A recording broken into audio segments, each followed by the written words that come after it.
Forces news cameras have been given exclusive access to an operation to flush out suspected Taliban safe havens.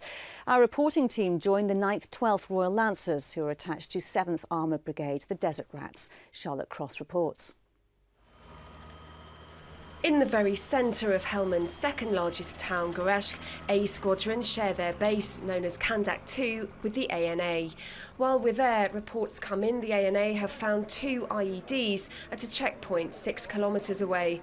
They've dug them up and brought them back into the base. The commander shows off the IEDs. He demonstrates how the wooden pressure plate connects to the battery pack. Around 5 kilograms of explosives are inside each yellow container. If someone treads on the pressure plate, it causes the IED to explode. We would rather they found them and then we could exploit them and then destroy them in place. But yes, by finding them it means other people aren't, so yes, they are doing their job. Soon, the counter-IED team arrive and, worried the explosives might be unstable, they blow them up. The 9th 12th Lancers are Formation Recce. They operate in advance of the front line, gathering information and intelligence on the enemy and the environment. We join them on a journey deep into the desert to an area called Kambarak. They set their vehicles up in a square to create a desert box, a secure location from which they can operate for the next few days, patrolling to the compounds in the distance. We chose this area because it isn't as punchy as other areas within the AO, and obviously because it's our first time doing this length of patrol, we just want to get a feel for it, rather than jumping straight into a deep end into some of the hotter areas. Several hours late, the ANA arrive. They'll also spend the next few days here planning and conducting partnered patrols.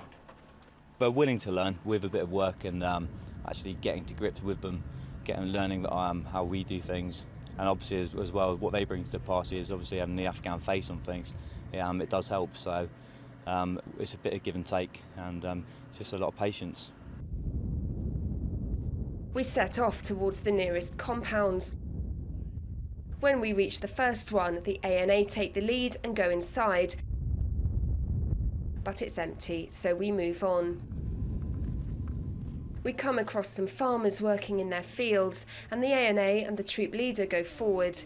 This man tells us the Taliban are watching, and he could be punished if he's seen talking to government forces. He says he just wants peace. Very little is known about this area, so the soldiers are trying to gather as much information as they can. They want to know everything from who the key leaders are to how the people here earn their money. And the only way to do that is to knock on doors and talk to the locals. In a compound just a few metres away, the neighbours tell a different story. They say they haven't seen the Taliban for 2 years and they're happy to speak to the patrol. It's a confusing picture.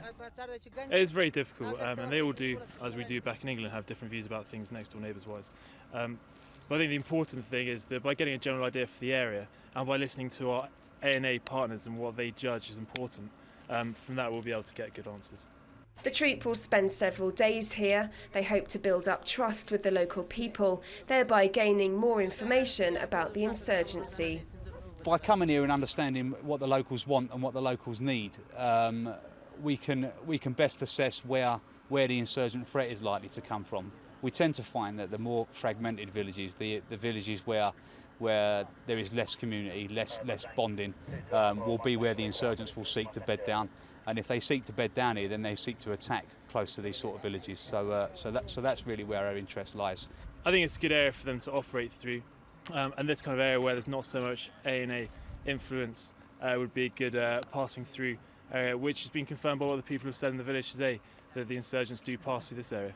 The soldiers patrol back to their temporary base through fields showing evidence of the recent poppy harvest. Government reach here is weak. Over the next few days and months, it will be up to the ANA to persuade these people in the face of Taliban influence. It's a government worth supporting. Charlotte Cross, Forces News, Kambarak.